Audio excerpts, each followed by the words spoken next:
Dosa pan అయితే తీసుకున్నాం కదండి అమెజాన్ నుంచి. ఒకసారి వేసాను నేను, బాగానే వచ్చినాయి. మీకైతే వేసి చూపిద్దామని చెప్పి.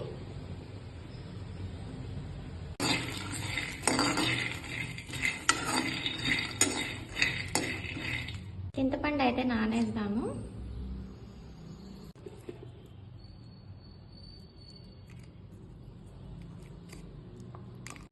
నేనైతే ఇలాగ అన్నీ వేసి తిప్పేస్తానండి. పచ్చిమిర్చి, పల్లీలు, చింతపండు రసం, ఉప్పు అన్నీ వేసి గ్రైండ్ చేసేస్తాను ఒకటేసారి. చూపిస్తాను మీకు.